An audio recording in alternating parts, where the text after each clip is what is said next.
Good morning বন্ধুরা, এক cup চা নিয়ে আজকে দিনটা শুরু করলাম। আমি আবার চলে এসেছি আমার নতুন এপিসোড নিয়ে। আপনারা সবাই কেমন আছেন? নিশ্চয়ই ভালো আছেন। রান্না দিতে এখনও আসেনি, তাই ভাবলাম ওটসটা রেডি করে নিই। আমার শাশুড়ি মা যে ওটস খাবে আর আমি ওদিকে রুটি খাবো, দিদি আসলে রান্না করবে তখন খাবো, তাই ওটসটা বানিয়ে নিচ্ছি। ওটস বানাতে বানাতে রান্না দিদি চলে এসেছে। আজকে ট্রেন লেট করেছে বলে ওনার আসতে দেরি হয়েছে, তাই এসে তাড়াহুড়ো করে রান্না করছে।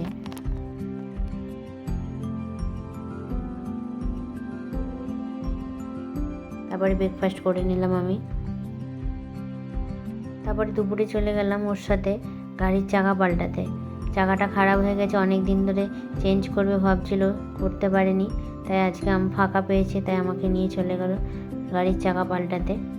চাকা পাল্টে আসতে একটু দেরি হয়ে গেল, এসে তাড়াতাড়ি করে লাঞ্চ করে নিলাম।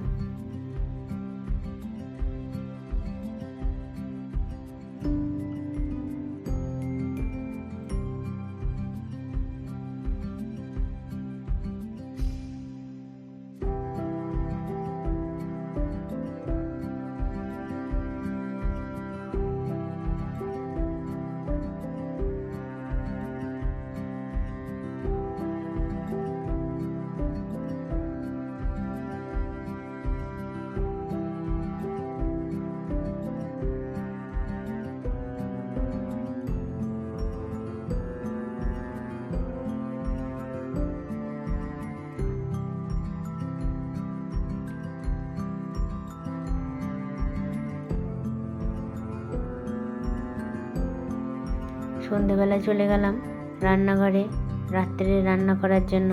আজকে ভাত কম পড়েছিল, তাই আগে ভাত বসিয়ে নিলাম।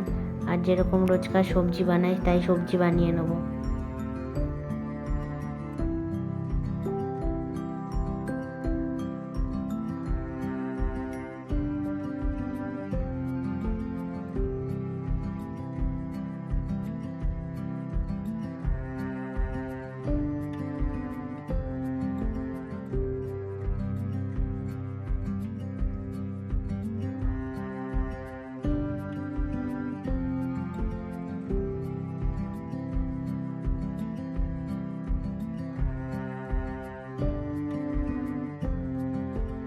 সবজি কাটার বাকি আছে, সেগুলো রান্নার শেষে গিয়ে করে নেব। তবে চলুন বন্ধুরা, আজকে এখানেই শেষ করলাম। আবার দেখা হবে আমার নেক্সট ব্লগে। আমার ভিডিও যদি আপনাদের ভালো লেগে থাকে তবে একটা লাইক, শেয়ার আর সাবস্ক্রাইব করে দেবেন। আর অবশ্যই আপনারা সবাই ভালো থাকবেন।